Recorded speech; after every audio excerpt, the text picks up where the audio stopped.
नमो भगवते वासुदेवाय। भक्तों, आज मंगलवार का पावन दिन है और जेठ मास की कृष्णा पक्ष की प्रतिपदा तिथि। जेठ मास के इस प्रथम दिन से हम इस पुण्य मास की कथा आरंभ करेंगे। मंगलवार दिन होने के कारण हम पहले मंगलवार व्रत कथा का श्रवण करेंगे, फिर जेठ मास कथा अध्याय का पहला अध्याय प्रारंभ होगा। तो आइए रसपान करते हैं मंगलवार व्रत कथा। बहुत समय पहले की बात है। किसी गांव में एक बुढ़िया रहती थी। वह मंगल देव को अपना इष्ट मानती थी। मंगलवार के दिन वह ना तो घर लिपती थी और ना ही धरती खोदा करती थी। हर मंगलवार को वह मंगल देव का व्रत रखती थी। उसका एक पुत्र था जो मंगलवार के दिन ही पैदा हुआ था, इसलिए वह उसे मांगलिया कहकर पुकारा करती थी। बुढ़िया की श्रद्धा देखकर स्वयं मंगल देव ने उसकी परीक्षा लेने की ठानी और साधु का भेष बनाकर उसके घर मंगलवार के दिन ही पहुंच गए। वह बुढ़िया से बोले कि मुझे भोजन बनाना है, तू थोड़ी सी धरती लीप दे तो मैं भोजन बना लूं। बुढ़िया ने कहा कि महाराज, मैं मंगलवार की व्रती हूँ, मैं आज के दिन धरती नहीं लिपती। मैं जल का छिड़काव कर देती हूँ, आप उस पर भोजन बना ले। उसकी बात सुन साधु ने हठ पकड़ ली कि मैं तो लिपी हुई धरती पर ही भोजन बनाता हूँ। बुढ़िया ने भी रट पकड़ ली कि आज तो धरती ना लिप सकूंगी, इसके अलावा आप जो भी करने को कहेंगे मैं करूँगी। उसकी बात सुन साधु ने वचन लिया कि धरती लिपने के अलावा जो कहूँ करना पड़ेगा। बुढ़िया ने 3 बार वचन दे दिया। अब साधु ने कहा कि अपने बेटे को बुला दे, मैं उसकी पीठ पर अंगीठी जलाकर खाना बना लूँगा। साधु की बात सुनकर बुढ़िया के होश उड़ गए, पर वह मंगल देव को साक्षी मानकर वचन दे चुकी थी। उसने मंगल देव का स्मरण कर अपने बेटे को बुलाकर साधु के पास भेज दिया। साधु ने कहा कि माँ, तू ही अपने बेटे को लेटा और अंगीठी सुलाग दे। बुढ़िया ने मंगल देव का स्मरण करते हुए बेटे को अवधार लिटाकर अंगीठी जला दी और साधु महाराज को बोलकर अपना काम करने लगी। जब साधु महाराज का खाना बन गया तब उन्होंने बुढ़िया को आवाज दी और कहा कि अपने बेटे को बुला दे, वो भी भोग ले लेगा। बुढ़िया ने हैरान होकर कहा कि महाराज, अभी तो आपने उसकी पीठ पर खाना बनाया है, अब वह कहाँ से आएगा? आप कृपया भोजन ग्रहण करें और जहाँ जाना हो जाए, मुझे और दुखी ना करे। साधु ने हठ पकड़ ली कि अपने बेटे को आवाज दे। साधु की बात सुन बुढ़िया ने जैसे ही कहा, मांग लिया, ओ मांग लिया, उसका बेटा दौड़ता हुआ आ गया। बेटे को देखकर बुढ़िया चकित रह गई। तब साधु महाराज ने कहा, माँ, तेरा व्रत सफल हो गया। तेरी अपने इष्ट देव में अटल श्रद्धा है, इसलिए आज के बाद वे हर तरह से तेरी रक्षा करेंगे। तुझे कभी भी कोई कष्ट ना होगा। मंगलवार का व्रत सभी प्रकार के सुख प्राप्त करने, रक्त विकार दूर करने, राज्य सम्मान पाने और पुत्र प्राप्ति के लिए किया जाता है। इस व्रत को रखने से मनुष्य के समस्त पाप नष्ट हो जाते हैं। यह व्रत 21 सप्ताह तक किया जाना चाहिए। व्रत के दौरान गेहूं और गुड़ से बने आहार ही ग्रहण किए जाने चाहिए। भोजन दिन या रात में केवल एक बार ही किया जाना चाहिए। इस व्रत के अंत में हनुमान जी की पूजा करनी चाहिए। पूजा के समय लाल रंग के वस्त्र पहने और हनुमान जी को लाल रंग के फूल ही चढ़ाए। पूजा के बाद मंगलवार व्रत की कथा सुननी चाहिए और अंत में हनुमान जी की आरती करनी चाहिए। इस तरह विधि पूर्वक और पूरी श्रद्धा से व्रत किए जाने पर मंगल देव प्रसन्न होते हैं और भक्त पर अपनी कृपा बरसाते हैं। प्रेम से बोलिए सिया रामचंद्र की जय। सच्चिदानंद स्वरूप भगवान श्री कृष्ण को हम नमस्कार करते हैं, जो जगत की उत्पत्ति, स्थिति और विनाश के हेतु तथा आध्यात्मिक, आधिदैविक और आदि भौतिक तीनों प्रकार के तापों का नाश करने वाले हैं। जिस समय श्री सुखदेव जी का यज्ञोपवीत संस्कार भी नहीं हुआ था तथा लौकिक वैदिक कर्मों के अनुष्ठान का अवसर भी नहीं आया था, तभी उन्हें अकेले ही संन्यास लेने के लिए घर से जाते देखकर उनके पिता व्यास जी विरह से कतार होकर पुकारने लगे, बेटा, हे बेटा, तुम कहाँ जा रहे हो? उस समय वृक्षों ने तन्मय होने के कारण श्री सुखदेव जी की ओर से उत्तर दिया, ऐसे सर्वभूत हृदय स्वरूप श्री सुखदेव मुनि को मैं नमस्कार करता हूँ। एक बार भागवत कथा मृतिका रसवादन करने में कुशल मुनिवर शौनक जी ने नैमिषारण्य क्षेत्र में विराजमान महामती सूत जी को नमस्कार करके उनसे पूछा। शौनक जी बोले, सूत जी, आपका ज्ञान अज्ञान अंधकार को नष्ट करने के लिए करोड़ों सूर्य के समान है। आप हमारे कानों के लिए रसायन अमृत स्वरूप सार गर्भित कथा कही। भक्ति ज्ञान और वैराग्य से प्राप्त होने वाले महान विवेक की वृद्धि किस प्रकार होती है तथा वैष्णव लोग किस प्रकार इस माया मोह से अपना पीछा छुड़ाते हैं। इस घोर कली काल में जीव प्राय असुरी स्वभाव के हो गए हैं। विविध कलेशों से आक्रांत इन जीवों को शुद्ध देवी शक्ति संपन्न बनाने का सर्वश्रेष्ठ उपाय क्या है? सूत जी, आप हमें कोई ऐसा शाश्वत साधन बताइए जो सबसे अधिक कल्याणकारी तथा पवित्र करने वालों में भी पवित्र हो तथा जो भगवान श्री कृष्ण की प्राप्ति करा दे। चिंतामणि केवल लौकिक सुख दे सकती है और कल्प वृक्ष अधिक से अधिक स्वर्गीय संपत्ति दे सकता है, परंतु गुरुदेव संपन्न होकर भगवान का योगी दुर्लभ नित्य वैकुंठ धाम दे देते हैं। सूत जी ने कहा, शौनक जी, तुम्हारे हृदय में भगवान का प्रेम है, इसलिए मैं विचार कर तुम्हें संपूर्ण सिद्धांतों का निष्कर्ष सुनाता हूँ, जो जन्म मृत्यु के भय का नाश कर देता है, जो भक्ति के प्रवाहों को बढ़ाता है और भगवान श्री कृष्ण की प्रसन्नता का प्रधान कारण है। मैं तुम्हें वह साधन बताता हूँ, उसे सावधान होकर सुनो। श्री सुखदेव जी ने कलयुग में जीवों के काल रूपी सर्प के मुख का ग्रास होने के त्रास का आध्यात्मिक नाश करने के लिए श्रीमद् भागवत शास्त्र का प्रवचन किया है। मन की शुद्धि के लिए इससे बढ़कर कोई साधन नहीं है। जब मनुष्य के जन्म जन्मांतर का पुण्य उदय होता है तभी उसे इस भागवत शास्त्र की प्राप्ति होती है। जब सुखदेव जी राजा परीक्षित को यह कथा सुनाने के लिए सभा में विराजमान हुए तब देवता लोग उसके पास अमृत का कलश लेकर आए।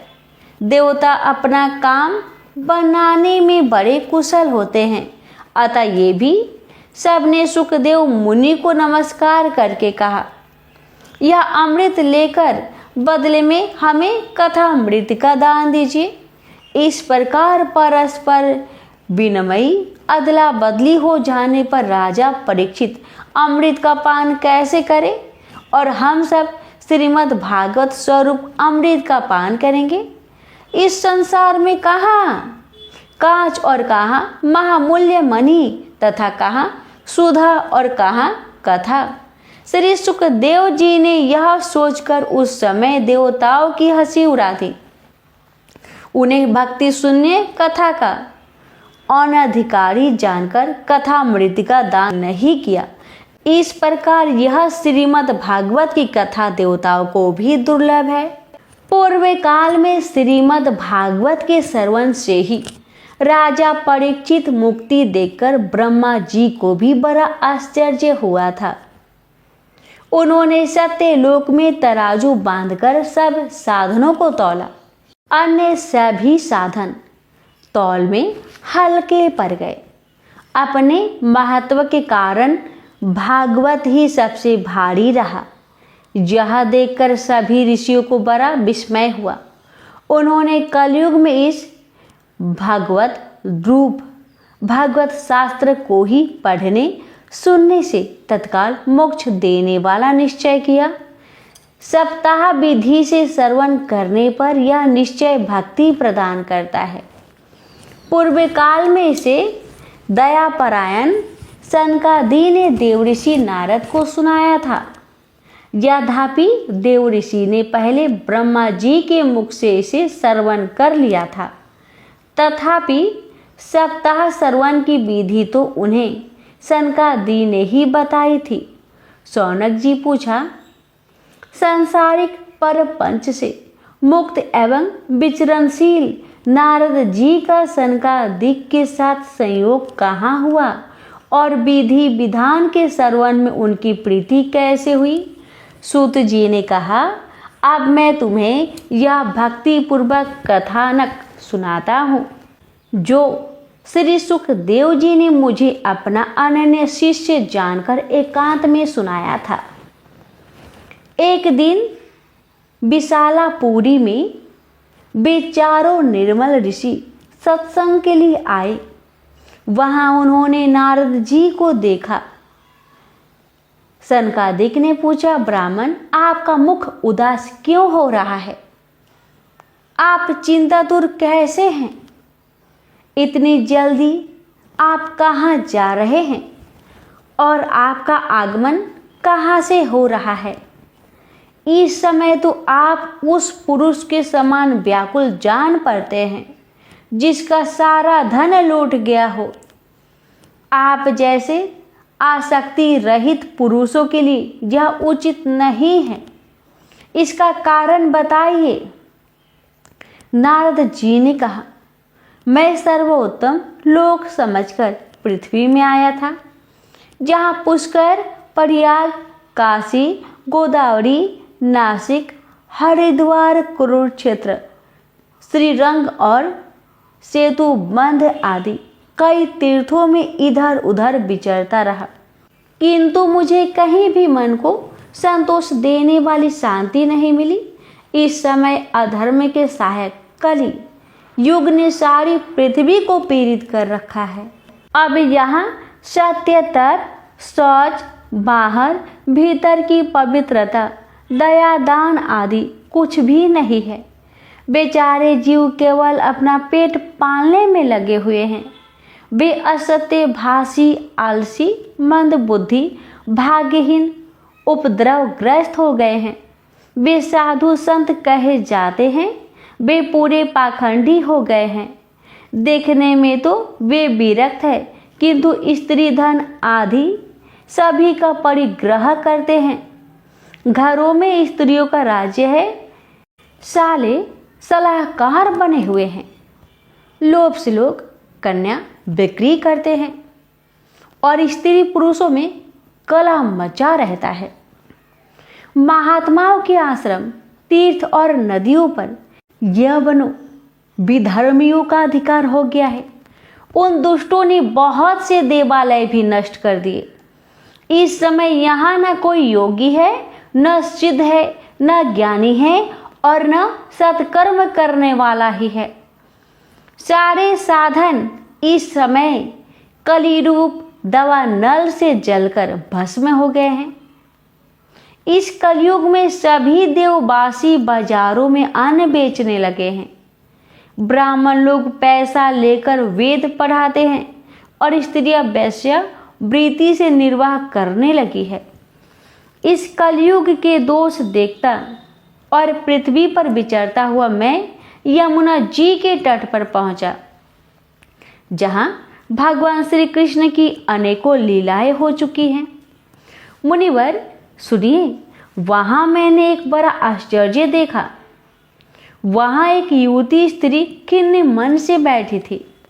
उसके पास दो वृद्ध पुरुष अचेत अवस्था में पड़े जोर जोर से सांस ले रहे थे। वह तरुणी उनकी सेवा करती हुई कभी उन्हें चेत कराने का प्रयत्न करती और कभी उनके आगे रोने लगती थी। वह अपने शरीर के रक्षक परमात्मा को दसों दिशाओं में देख रही थी। उसके चारों ओर सैकड़ों स्त्रियां उसे पंखा झल रही थी और बार बार समझाती जाती थी। दूर से यह सब चरित्र देखकर मैं कौतूहलवश उसके पास चला गया। मुझे देखकर वह युवती खड़ी हो गई और बड़े व्याकुल होकर कहने लगी। युवती ने कहा, अजी महात्मा जी, क्षण भर ठहर जाइए और मेरी चिंता को भी नष्ट कर दीजिए। आपका दर्शन तो संसार के सभी पापों को सर्वथा नष्ट कर देने वाला है। आपके वचनों से मेरे दुखों की भी बहुत कुछ शांति हो जाएगी। मनुष्य का जब बड़ा भाग्य होता है तभी आपके दर्शन हुआ करते हैं। नारद जी कहते हैं, तब मैंने उस स्त्री से पूछा, हे देवी, तुम कौन हो? ये दोनों पुरुष तुम्हारे क्या होते हैं और तुम्हारे पास ये कमल नयनी देवियाँ कौन है? तुम हमें विस्तार से अपने दुख का कारण बताओ। युवती ने कहा, मेरा नाम भक्ति है। ये ज्ञान और वैराग्य नामक मेरे पुत्र है। समय के फेर से ही ये ऐसे जर्जर हो गए हैं। ये देवियाँ गंगा जी आदि नदियाँ हैं। ये सब मेरी सेवा करने के लिए ही आई हैं। इस प्रकार साक्षात देवियों के द्वारा सेवित होने पर भी मुझे सुख शांति नहीं है। तपोधन, अब ध्यान देकर मेरा वृतांत सुनिए। मेरी कथा वैसे तो प्रसिद्ध है, फिर भी उसे सुनकर आप मुझे शांति प्रदान करें। मैं द्रविड़ देश में उत्पन्न हुई, कर्नाटक में बढ़ी, कहीं कहीं महाराष्ट्र में सम्मानित हुई, किंतु गुजरात में मुझको बुढ़ापे ने आ घेरा। वहां घोर कलयुग के प्रभाव से पाखंडियों ने मुझे अंग भंग कर दिया। चिरकाल तक यह अवस्था होने के कारण मैं अपने पुत्र के साथ दुर्बल और निस्तेज हो गई। अब जब से मैं वृंदावन आई तब से पुनः परम सुंदरी रूपवती नवयुवती हो गई हूँ। किंतु सामने पड़े हुए ये दोनों मेरे पुत्र थके मांदे दुखी हो रहे हैं। अब मैं यह स्थान छोड़कर अन्यत्र जाना चाहती हूँ। ये दोनों बूढ़े हो गए हैं, इसी दुख से मैं दुखी हूँ। मैं तरुणी क्यों और ये दोनों मेरे पुत्र बूढ़े क्यों? हम तीनों साथ साथ रहने वाले हैं, फिर यह विपरीतता क्यों? होना तो ये चाहिए कि माता बूढ़ी हो और पुत्र तरुण। इसी से मैं हैरान हूँ और अपनी इस दशा पर शोक करती रहती हूँ।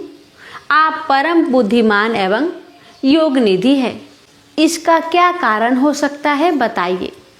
नारद जी ने कहा, साध्वी, मैं अपनी हृदय में ज्ञान दृष्टि से तुम्हारे संपूर्ण दुख का कारण देखता हूँ।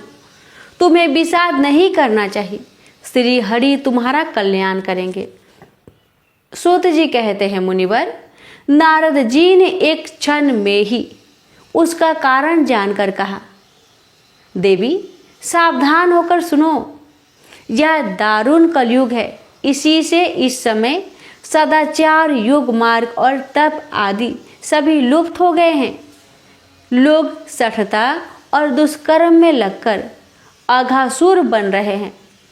संसार में जहाँ देखो वही सत्पुरुष दुख से मलान है और दुष्ट सुखी हो रहे हैं। इस समय जिस बुद्धिमान पुरुष का धैर्य बना रहे वही बड़ा ज्ञानी या पंडित है। पृथ्वी क्रमशः प्रति वर्ष शेष जी के लिए भार रूप होती जा रही है। अब यह छूने योग तो क्या, देखने योग भी नहीं रह गई है और न इसमें कहीं मंगल ही दिखाई देता है।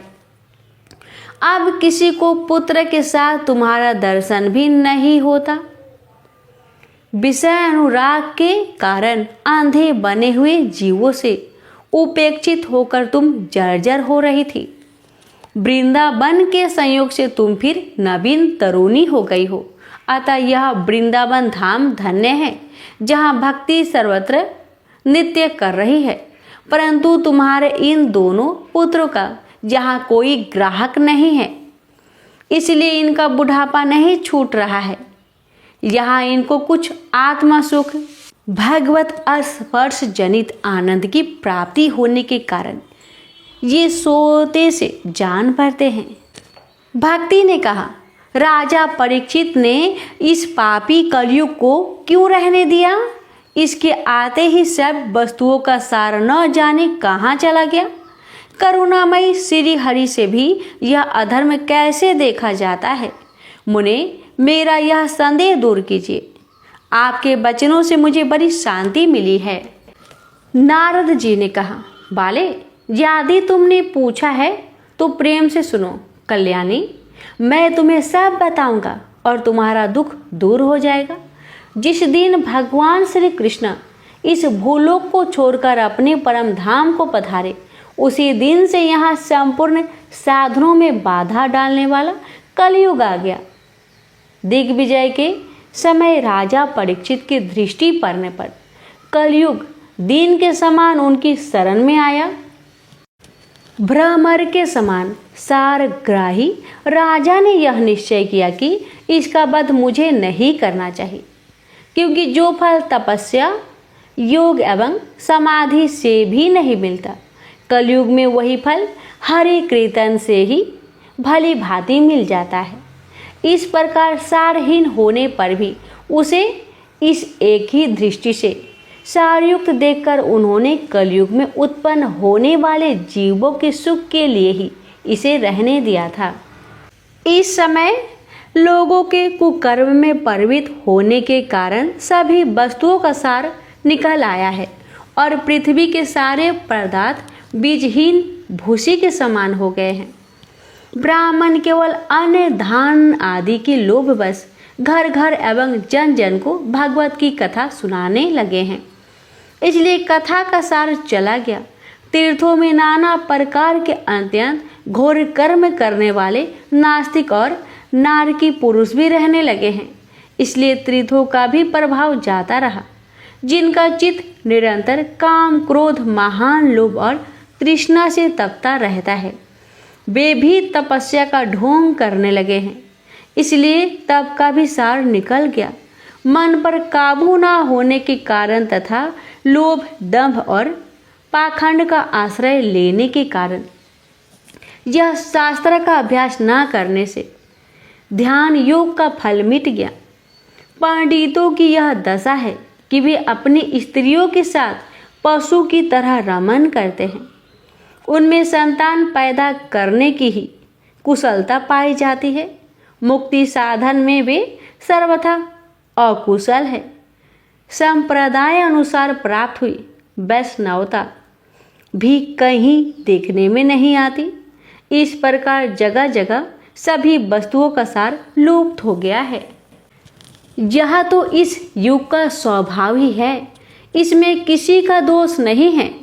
इसी से पुंडरीकाक्ष भगवान बहुत समीप रहते हुए भी ये सब सह रहे हैं। सूत जी कहते हैं, शौनक जी, इस प्रकार देवऋषि नारद के वचन सुनकर भक्ति को बड़ा आश्चर्य हुआ।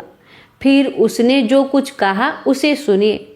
भक्ति ने कहा, हे देवऋषि, आप धन्य है। मेरा बड़ा सौभाग्य था जो आपका समागम हुआ। संसार में साधुओं का दर्शन ही समस्त सिद्धियों का परम कारण है।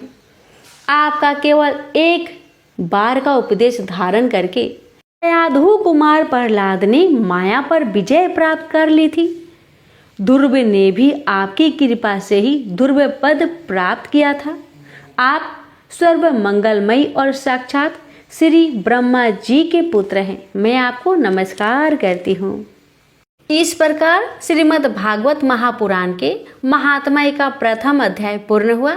इस अध्याय में हमने भागवत की महिमा, उसके प्रभाव और महत्व का वर्णन सुना।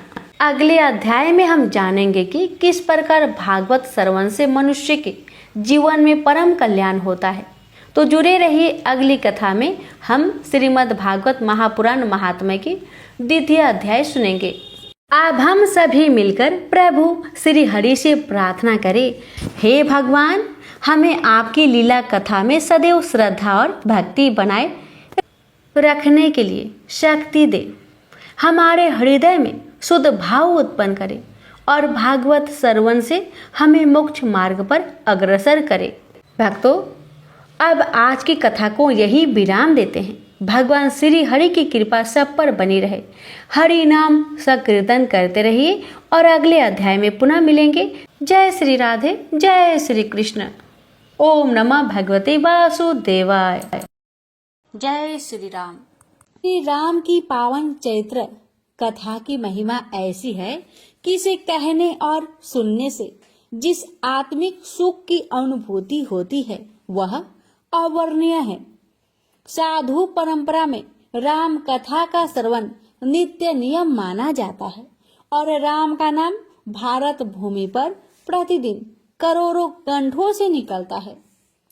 औपचारिक व्यवहार में भारत में राम राम का पारस्परिक आदान प्रदान यहाँ की संस्कृति का अभिन्न अंग है।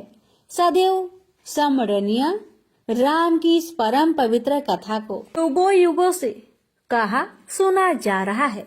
श्री राम का चरित्र मानव के उस उज्जवल पक्ष का प्रतीक है जहाँ उदारता, पितृ भक्ति, मातृ भक्ति, भ्रातृ प्रेम, प्रजा प्रेम और मर्यादा के साथ कुल के वचन के पालन का भव्य मिश्रण है। इस धारा पर यदि भगवान भी अवतरित होते हैं तो उन्हें भी मानव जीवन की उन समस्याओं और परंपराओं का निर्वाह करना ही पड़ता है, क्योंकि उनके अवतार का उद्देश्य होता है मानव से महामानव बनने का उदाहरण पेश करना। राम यही करते हैं। आदि कवि वाल्मीकि ने श्री राम के जन्म से पहले ही राम कथा की रचना कर दी थी, जिसका नाम उन्होंने दशानन चरित्र रखा था। यह कथा सत्य की असत्य पर और धर्म की अधर्म पर विजय पर आधारित थी। यह एक महानायक राम और खलनायक रावण के बीच युद्ध, धर्म युद्ध की कथा थी, जिसके नायक अयोध्या के राजकुमार राम थे। राम के चरित्र का जो वर्णन आदि कवि ने किया वह इतना भव्य था कि वे स्वयं श्री हरि से प्रार्थना करने लगे थे कि हे प्रभु, उस चरित्र को धरातल पर उतारने, उनकी कल्पना को साकार करने और समस्त संसार को सुखी करने के लिए मनुज रूप में अवतरित हो। भगवान नारायण श्री हरि अपने परम भक्त की इच्छा को कैसे टाल सकते थे। राम कथा को श्लोकबद्ध करने का श्रेय सर्वप्रथम आदि कवि वाल्मीकि को ही दिया जाता है। गोस्वामी तुलसीदास 16वीं शताब्दी में जन्मे ऐसे परम भक्त हुए हैं जिन्होंने राम कथा का सुंदर मनोहारी छंदबद्ध वर्णन करके संसार को ऐसा पावन ग्रंथ दिया जो आज भारतीय संस्कृति का अभिन्न अंग है।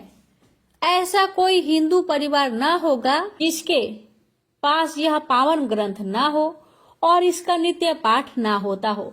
तुलसीदास के विषय में कहा जाता है कि उन्होंने यह पावन कथा राम भक्त हनुमान के मुख से सुनी थी और इसमें उन्होंने राम जन्म के कारणों का बड़ा सुंदर वर्णन किया।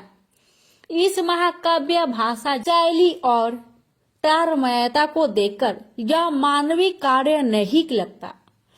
इससे यह पुष्टि होती है कि श्री राम की प्रेरणा और हनुमान की कृपा से ही तुलसीदास ऐसी लयबद्ध, अर्थपूर्ण और सागर गर्भित रामचरित्र मानस की भव्य रचना कर पाए। हिंदी काव्य और व्याकरण की ऐसी कौन सी शोभा है जो इस ग्रंथ में विद्यमान नहीं है।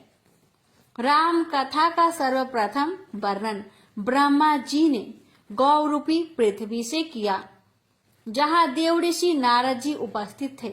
नारद के द्वारा यह कथा विभिन्न संतों से कही गई।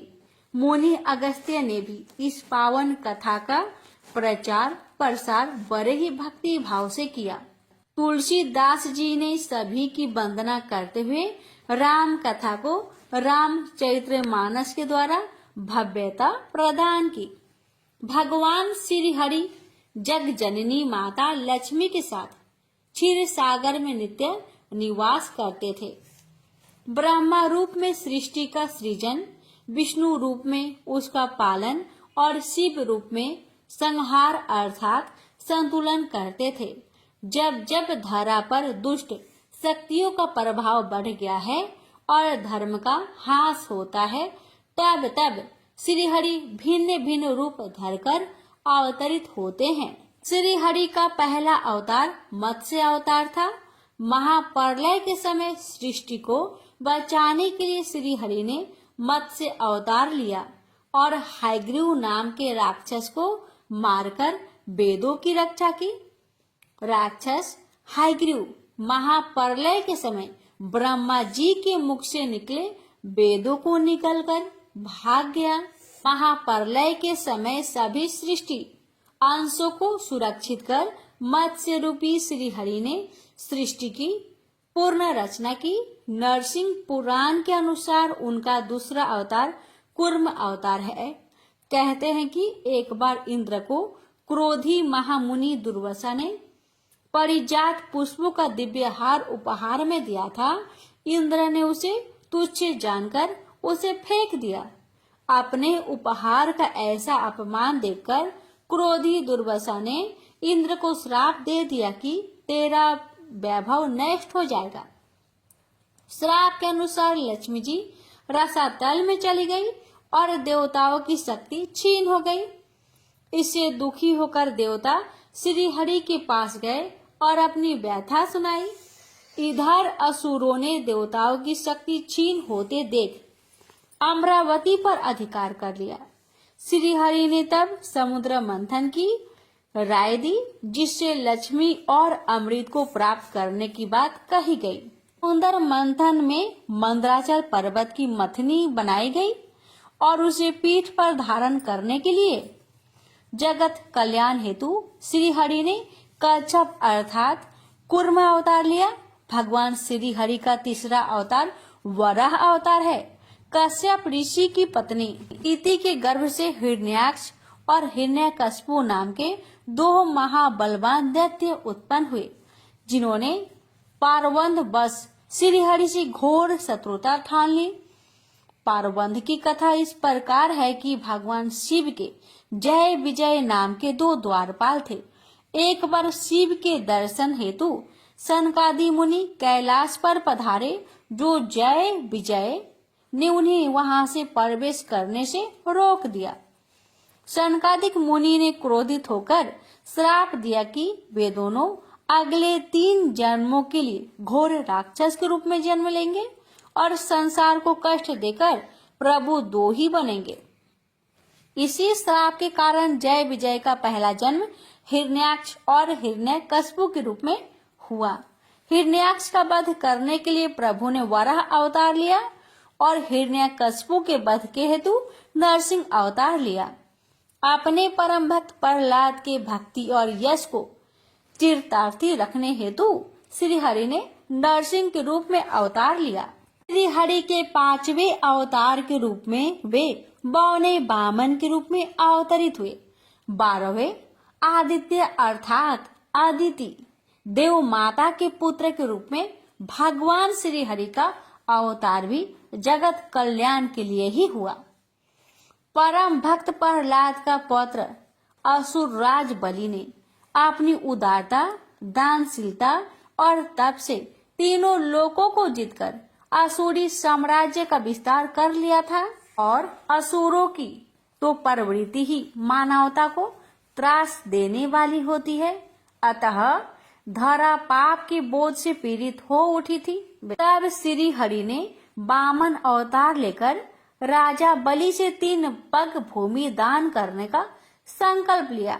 2 पग में पृथ्वी और आकाश लेकर तीसरा पग वामन रूपी श्री हरि ने राजा बलि के शरीर पर रखा और उन्हें पाताल लोक भेज दिया। इस प्रकार श्री हरि ने बलि का प्रभाव छीनकर देवता व मानव जाति का कल्याण किया और दानवीर राजा बलि को सूतल लोक प्रदान किया। श्री विष्णु का छठवां अवतार महर्षि परशुराम के रूप में परम विद्वान ब्राह्मण श्रेष्ठ मुनि जमदग्नि की पत्नी रेणुका के गर्भ से उत्पन्न हुआ। उस समय हेहय वंश का कुर्मकर्मा महाबली राजा पार्थ बड़ियाजुन था, जिसे सहस्त्रबाहु के नाम से भी जाना जाता है। वह संसार को दारुण दुख दे रहा था। उसका दुर्भाग्य की काल की प्रेरणा वह एक बार महर्षि जमदग्नि के आश्रम में असंख्य सेना सहित आ गया। यहाँ मुनि दंपति ने उनका अच्छा स्वागत सत्कार किया और कई अछोहिनी सेना को तृप्त किया। यह सब संभव हो सका था कामधेनु की पुत्री नंदिनी गाय के कारण। सहस्त्रबाहु ने महर्षि जमदग्नि से नंदिनी को मांग लिया। महर्षि द्वारा विनय पूर्वक इनकार कर देने पर सहस्त्रबाहु ने उनका अपमान किया और बलपूर्वक गौ माता को ले गया। जब महर्षि परशुराम को यह समाचार मिला तो अत्यंत क्रोध में फरसा उठाकर उन्होंने हेहय क्षत्रियों के विनाश की प्रतिज्ञा की। परशुराम ने 21 बार युद्ध करके अकेले ही हेहय वंश का विनाश कर दिया और संसार में शांति व धर्म की स्थापना की। परशुराम का अवतार अमर तत्व का था, अतः वे सृष्टि प्रत्न जीवित रहने वाले कहे जाते हैं। राम और कृष्ण के अवतार में उनकी उपस्थिति थी। श्री हरि का राम अवतार त्रेता युग में पहला परशुराम का और दूसरा श्री राम अवतार था। श्री राम के अवतार के कारण कई थे। कश्यप और अदिति ने घोर तपस्या से श्री हरि को प्रसन्न करके उनसे अपने पुत्र रूप में अवतरित होने का वरदान प्राप्त किया था। फिर यही दोनों मनु और शतरूपा के रूप में जन्मे और पुनः श्री हरि की तपस्या कर उनसे यही वर प्राप्त किया। त्रेता युग में यही अयोध्या नरेश दशरथ और महारानी कौशल्या के रूप में जन्मे। श्री हरि ने उनकी घोर तपस्या से प्रसन्न होकर उनके पुत्र के रूप में जन्म लिया। यह प्रभु श्री राम के अवतार का एक प्रमुख कारण था। श्री हरि ने मनुज राम रूप में जन्म लेने का एक और रोचक कारण देवऋषि नारद का कौतुक भरा चरित्र रहा है। जो प्रभु के परम भक्त है, देवऋषि नारद का चरित्र बड़ा ही रोचक और कौतुकपूर्ण है। उन्हें सृष्टि का प्रथम संवाददाता कहना अतिशयोक्ति न होगी। वे जन कल्याण हेतु राजनीति का भी प्रयोग करते हैं। 2.5 घड़ी से अधिक एक स्थान पर न ठहरने वाले देवऋषि नारद निरंतर बीना की मधुर ध्वनि पर नारायण नारायण का जप करते हैं। एक बार नारद जी ने हिमालय पर्वत पर एक रमणीक स्थान देखा तो निर्मल वृत्ति के कारण उनकी वही समाधि लग गई। देव समाज में इंद्र एक ऐसे संकालु देवता है जो साधारण व्यक्ति द्वारा तप करने पर भी विचलित हो उठते हैं कि कहीं वह उनका इंद्र आसन ना छीन ले। अब जबकि नारद जी समाधि हो गए तो इंद्र का संकित हो जाना और भी स्वाभाविक था। देवऋषि तप करके कहीं उनका इंद्र आसन तो प्राप्त नहीं करना चाहते। इसी शंका के चलते देवराज इंद्र ने अपने मित्र कामदेव की सहायता ली। कामदेव किसी भी विधि से देव ऋषि की समाधि भंग न करा सके और अंततः उनके चरणों में नत हो गए।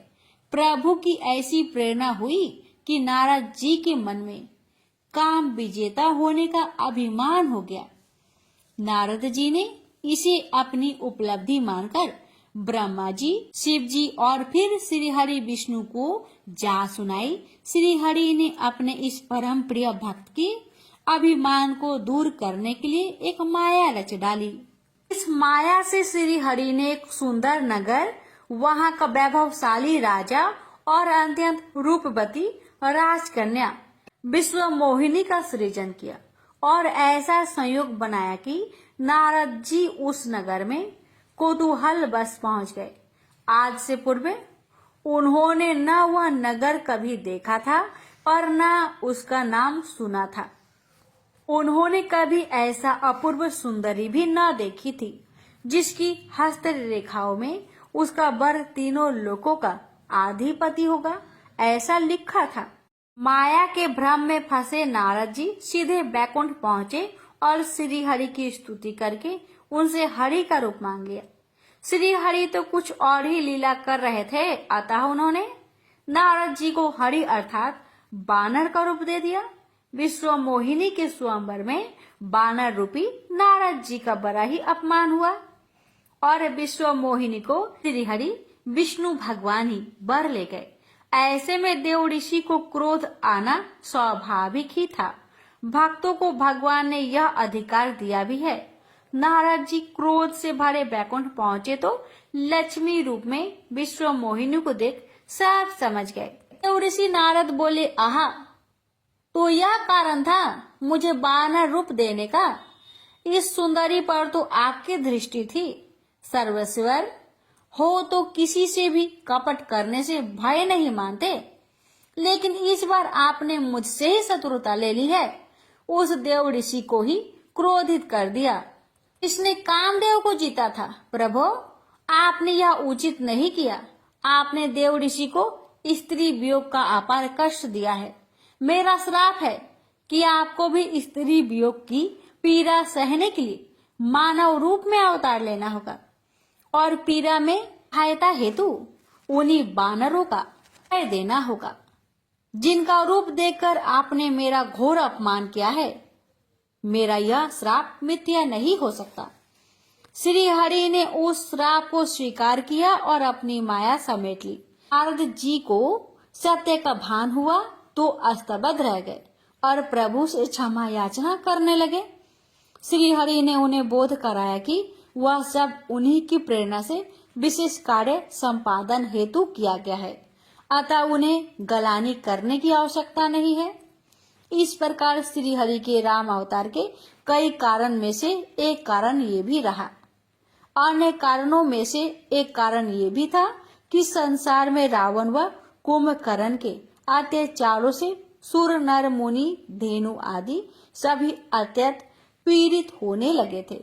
वास्तव में रावण कुंभकर्ण के रूप में शिव जी के द्वारपाल जय विजय का ही पूर्ण जन्म हुआ था। इन्हें श्री हरि ने राम अवतार लेकर मुक्ति प्रदान की थी। प्रेम से बोलिए जय सिया राम। लंकाधीश रावण का संहार की कथा। रावण उद्भट विद्वान है। शिव का ऐसा अनन्य भक्त है जो उन्हें प्रसन्न करने के लिए अपने मस्तक को अपने ही हाथों से काटकर पुष्प रूप में अर्पित करता है। वह ऐसा अहंकारी भी है कि अपने ही आराध्य शिव को अपना बाहुबल दिखाने से भी नहीं चूकता और शिव सहित कैलाश को उठा लेता है। वह ऐसा पितृभक्त भी है जो अपने पिता की पीड़ा का आभास करके अपने सौतेले भाई कुबेर से बलपूर्वक सोने की लंका भी छीन लेता है और उसे वहां से पलायन करने पर विवश करने लगता है। ब्रह्मा जी के 10 मानस पुत्र में महर्षि पुलस्त्य अत्यंत विद्वान और हरिभक्त थे, परंतु उनमें यह दोष था कि वे अपने उपेक्षा सहन नहीं कर पाते थे। उनकी पत्नी का नाम गौ था, जिनके गर्भ से वे श्रवण अर्थात कुबेर का जन्म हुआ। कुबेर की अधिक श्रद्धा अपने पितामह अर्थात ब्रह्मा जी में थी। कुबेर की उपेक्षा ने महर्षि पुलस्त्य को क्रोधित कर दिया।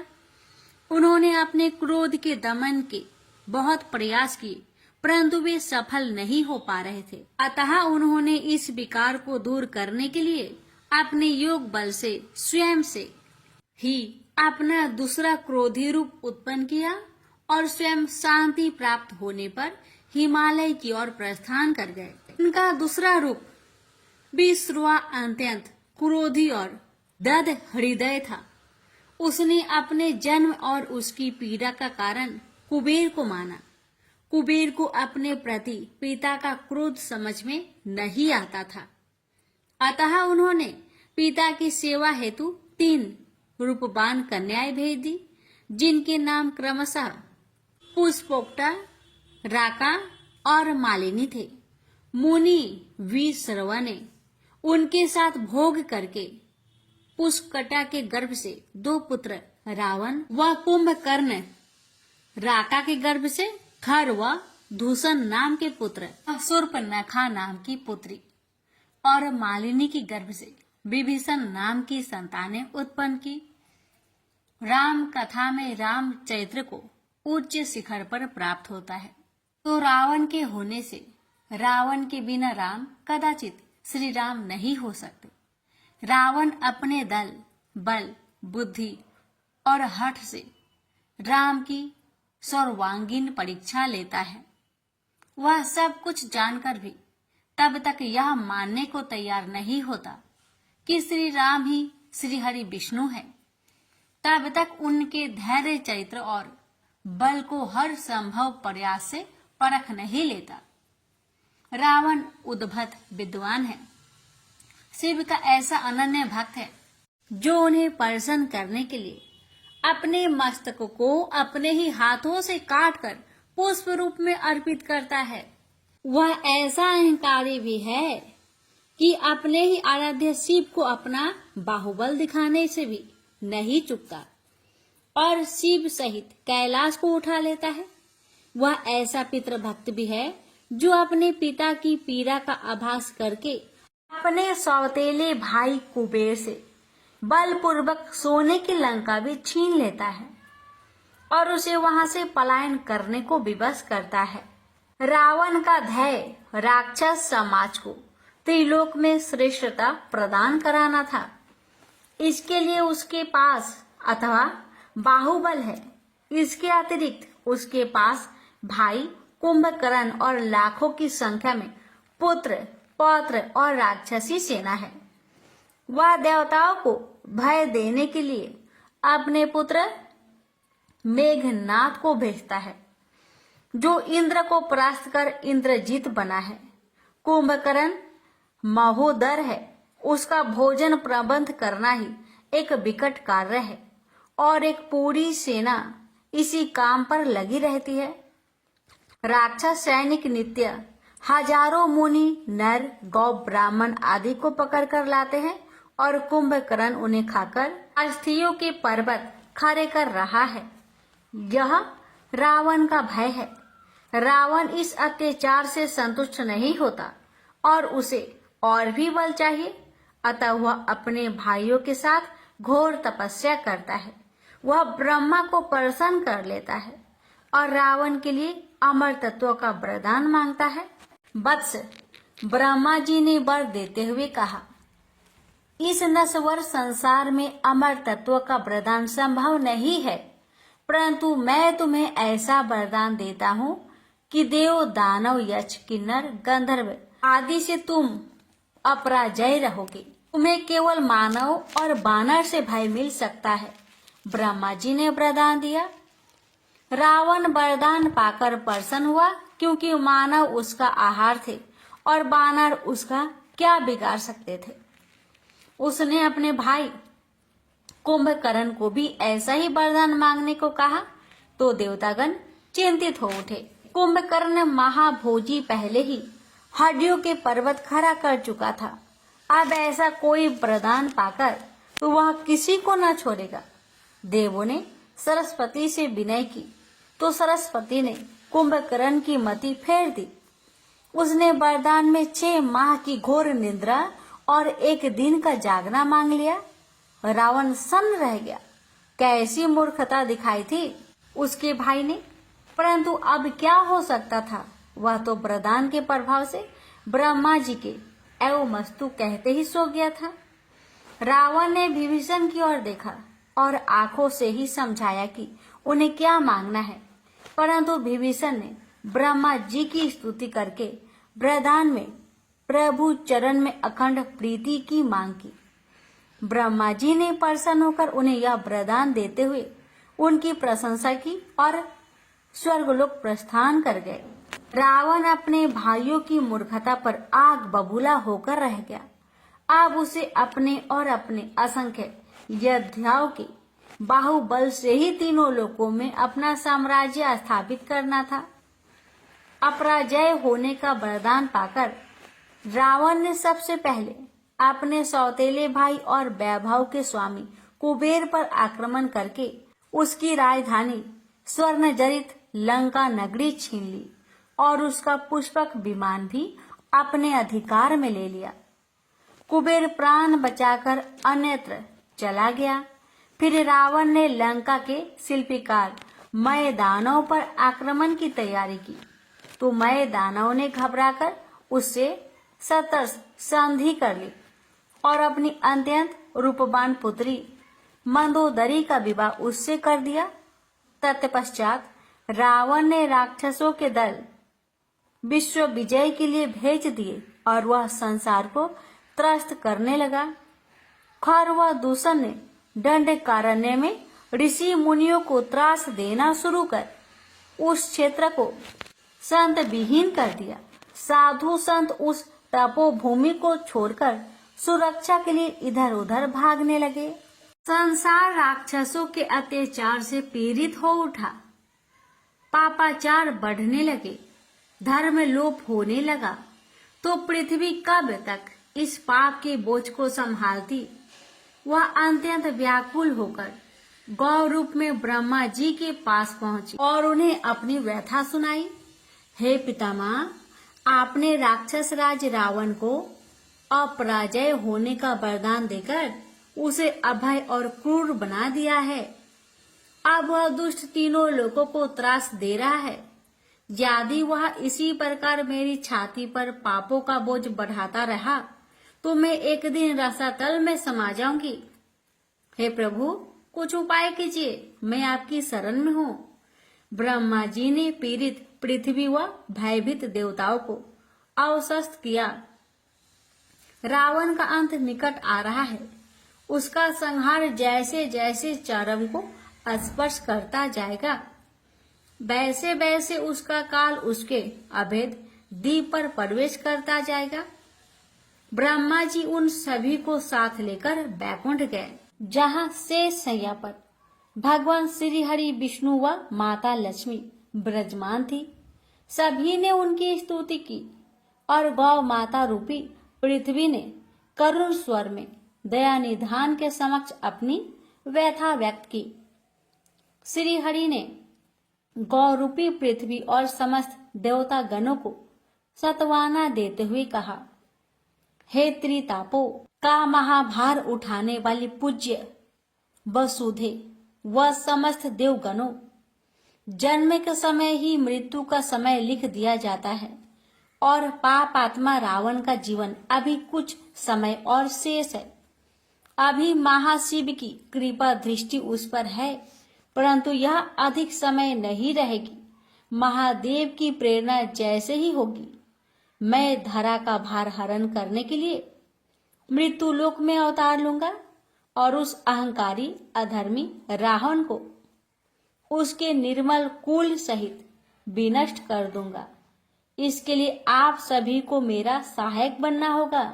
अतः आप सभी विभिन्न रूपों में पृथ्वी पर जन्म ले। मैं अयोध्या नरेश दशरथ के ज्येष्ठ पुत्र राम के रूप में अवतरित होऊंगा और तुम सबको एकत्र करके देवलीला करते हुए रावण का संहार करूंगा। श्री हरि की सत्वाना पर सभी प्रसन्न हो उठे। ब्रह्मा जी ने देवताओं को श्री राम की पावन गाथा का पूर्वाभास प्रस्तुत करते हुए रावण की अपराजयता को संदिग्ध बताया। उन्होंने एक उदाहरण देकर रावण के बारे में बताया कि अपने बल के अहंकार में चूर रावण पुष्पक विमान पर बैठकर एक बार किष्किंधा पर्वत की तलहटी में पहुंच गया। एक स्वच्छ सरोवर व उपवन देखकर वह कुछ समय विश्राम करने के लिए वहां उतर गया। उसने सरोवर में से जल पिया तो बड़ी तृप्ति का अनुभव किया, पर तभी वह चौंक उठा। सरोवर में से एक विशालकाय बानर डुबकी लगाकर ऊपर आया था। जिसे रावण पहचानता था वह बानरों का राजा किष्किंधा नरेश बाली था। रावण को बड़ी गलानी हुई कि जिस सरोवर में एक बानर स्नान करता था उसने ब्राह्मण होकर उस अपवित्र जल को पी लिया। गलाने के साथ ही उसका अहंकार क्रोध में बदल गया। अरे बाली, तू भले ही राजा है परंतु तेरी बुद्धि साधारण चंचल बानर जैसी ही है। तू इतना भी नहीं जानता कि इस प्रकार के उपवन सरोवर पार्थिकों के लिए होते हैं और तू इसमें स्नान कर रहा है, इसे अपवित्र कर रहा है। तेरी इस धृष्टता के कारण भूल से मैंने यह अपावन जल ग्रहण कर लिया है। रावण क्रोध से बोला, लंकेश, इस सरोवर के पास स्नान घाट बना है और कोई साधारण बुद्धि भी जान सकता है कि यह पेयजल नहीं है। बाली ने हंसकर कहा, फिर तुम्हारे लिए पावन क्या और अपावन क्या, यह उस रक्त मांस से तो पावन है जो तुम भक्षण करते हो। उस कीटों उत्पन्न मदिरा से तो पावन है जो तुम घड़े भर भर कर पीते हो। तुमने जन्म ही तो ब्राह्मण के घर लिया है पर तुम्हारे कर्म तो पशुओं से भी निरंतर है। प्रचंड अग्नि जैसे थोड़े से जल के स्पर्श से और भी भड़कती है, वैसे ही अहंकारी का क्रोध सत्य वचन सुनकर भड़क उठता है। रावण तो जन्मात क्रोधी था। यह वाद विवाद देखते बढ़ गया था और कोई भी एक दूसरे से कम नहीं था। बाली को एक ऐसा वरदान प्राप्त था कि प्रत्यक्ष युद्ध करने पर प्रतिद्वंदी की आधी शक्ति उसमें आ जाती थी। रावण से मल्ल युद्ध करते समय भी यही हुआ। दोनों में भीषण आक्रमण बचाव के पैतरे चल रहे थे। अंततः रावण शिथिल पड़ गया और बाली ने उसे अपनी विशालकाय काख में दबा लिया। बाली उस उपवन में 10 मास के प्रभाव पर था। रावण को उसने 6 मास तक बंदी रखकर मुक्त किया और उसका सारा अहंकार चूर चूर कर दिया। यह वास्तव में रावण के लिए सीख और संकेत था कि न वह अपराजय है और अपराजय के वरदान में ही उसके नाश के भी तत्व विद्यमान थे। सभी देवगण रावण बाली प्रसंग को सुनकर अवशस्त हो गए कि रावण अपराजय नहीं था और मानव व बानर वास्तव में ही उसकी पराजय निश्चित करने वाले थे। अतः सभी देवता धीरे धीरे इन्हीं योनियों में अपने अंश को जन्म देने लगे थे। लंकापति रावण के भी पूर्व जन्मों पर दृष्टिपात करना प्रासंगिक होगा। सनकादि मुनि के श्राप के कारण शिवगणों जय विजय को 3 जन्मों तक राक्षस योनि में रहने का श्राप मिला था। पहला जन्म हिरण्याक्ष व हिरण्यकश्यप के रूप में और दूसरा जन्म संयुक्त शक्ति के साथ दैत्यराज जलंधर के रूप में हुआ। पौराणिक मान्यताओं के अनुसार जलंधर भगवान शिव के ही अंश से उत्पन्न असुर था जिसने कठोर तप करके अनेक वरदान और बल प्राप्त किया था। जलंधर की पत्नी का नाम वृंदा था जो अखंड पतिव्रत धर्म का पालन करती थी और उसके पतिव्रत धर्म के बल की ही प्रभाव था कि जलंधर अपराजय हो गया था। उसने अपने बल के अभिमान में पहले देवराज इंद्र को पराजित किया, फिर वह मद में डूबा सेना लेकर बैकुंठ की ओर चल पड़ा जहां लक्ष्मी जी ने उसे भ्रमित कर अपना भाई बना लिया। वह वहां से बिना युद्ध किए लौट आया। अंततः वह भगवान शिव पर आक्रमण करने और पार्वती को उनसे छीनने के लिए कैलाश जा पहुंचा जहां महादेव से उनका घनघोर युद्ध हुआ। पर अपनी पत्नी वृंदा के अस्तित्व के बल से महादेव के प्रहार भी उसका कुछ नहीं बिगाड़ पा रहा था। शिव को उसके सामने से भागना पड़ा और वे विष्णु की शरण में पहुंचे।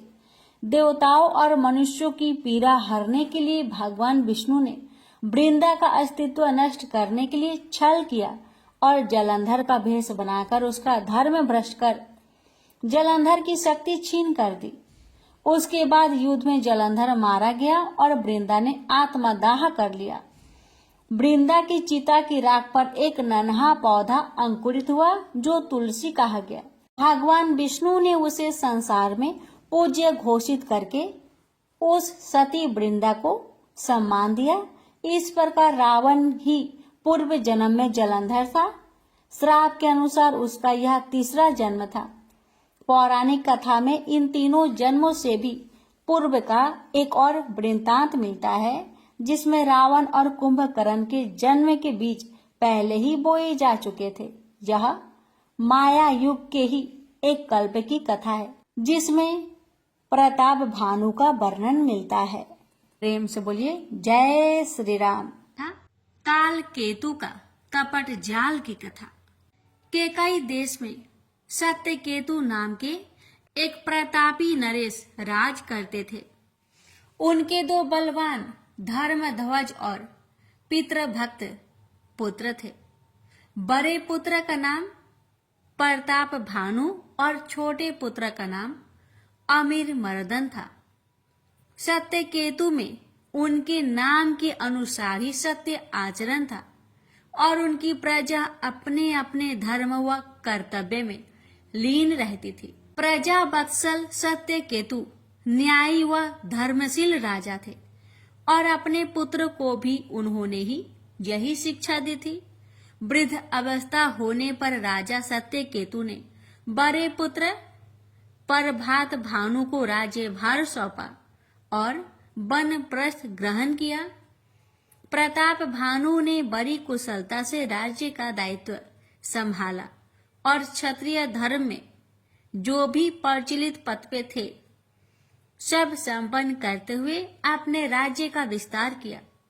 अनेक राजा तो संधि करके कर देने लगे, लेकिन जिसने हठ की उसे बलपूर्वक प्रताप भानु ने पदच्युत कर दिया और वह देश छोड़कर भाग गया। ऐसे ही एक कालकेतु नाम का काकतीय राजा था जो तंत्र मंत्र छल कपट आदि में निपुण था। उसी के जैसा एक और पदच्युत राजा नीलमणि था जो एक विपिन्न वन में मुनि रूप में रहता था।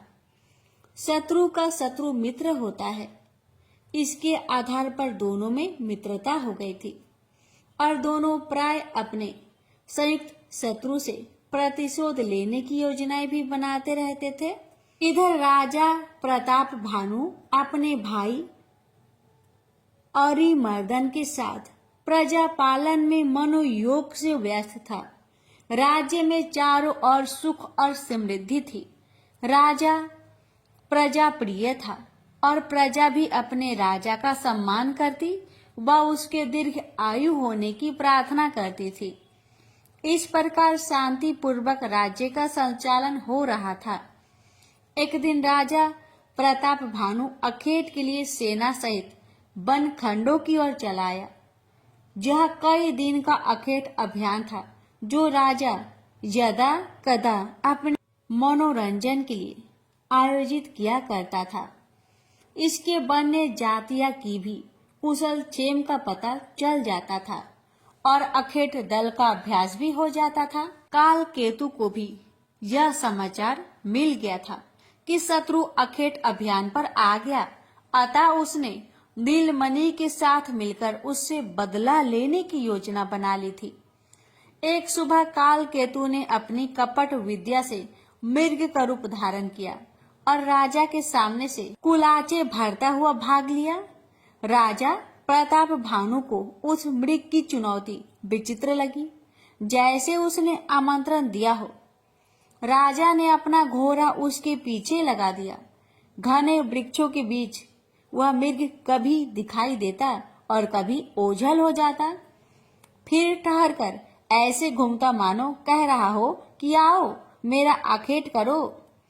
राजा ने साध कर अनेक बाण चलाए, परंतु मृग की चपलता के सामने एक भी बाण उसे स्पर्श न कर सका। सुबह से दोपहर और दोपहर से शाम हो गई और वह मृग राजा को भटकाकर दूर जंगल में ले आया। राजा प्रताप भानु को इतनी दौड़ धूप के बाद भी मृग हाथ से निकल जाना क्षुब्ध कर रहा था। भूख प्यास से भी अपना प्रभाव दिखाना शुरू कर दिया था। न जाने शिविर किस दिशा में और कितनी दूर था। दिशा भ्रम हो गया था। संगी साथी सब बिछुड़ गए थे। सूर्यास्त होने पर जंगल में अंधेरा और भी गहरा हो गया था।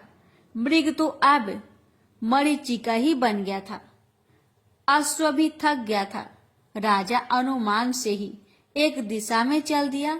वह जितना आगे बढ़ता जाता उतना ही वन सघन होने के साथ ही अंधकार भी बढ़ रहा था। जाने कितनी देर भटकने पर राजा को बहुत दूर अग्नि की लौ दिखाई दी।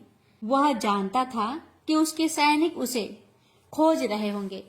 वह अग्नि प्रकाश की ओर बढ़ता चला। समीप आने पर देखा कि एक मुनिवर ध्यान मग्न होकर धूनी रमाए बैठे हैं। राजा को राहत हुई कि भोजन न सही जल तो मिल ही जाएगा। राजा ने अश्व को वहीं छोड़ा और स्वयं मुनि के समीप पहुंचा। वहां एक छोटी सी कुटिया थी जिसके सामने मुनिवर धूनी रमाए बैठे थे। राजा के पैरों की आहट से संभवतः मुनि का ध्यान भंग कर दिया था। केकई नरेश का स्वागत है। मुनि ने मीठी बानी में कहा, आइए राजन, हम आपकी ही प्रतीक्षा कर रहे थे। नियति ने आज की रात्रि प्रवास यही निश्चित किया है। मुनिवर प्रणाम। आप तो त्रिकालदर्शी हैं महामुने, जो मेरे परिचय और आगमन के विषय में पूर्व निश्चित थे। राजा कौतूहल से बोला, मुनिवेशी, नीलमणि ने शत्रु को अपने जाल में फंसा जानकर मीठी बानी से अपनी विद्या की प्रशंसा करते हुए राजा के विषय में बहुत कुछ बताकर उस पर विश्वास जमा लिया। राजा तो उनका भक्त हो गया था। मुनि भेष में शत्रु भी तो हो सकता है, ऐसा तो उस सज्जन राजा ने विचार तक नहीं किया था। मुनिवर ने राजा को पीने के लिए जल दिया तो जैसे उसके प्राण लौटे। फिर खाने को कुछ फल भी दिए जिससे राजा की क्षुधा भी शांत हुई।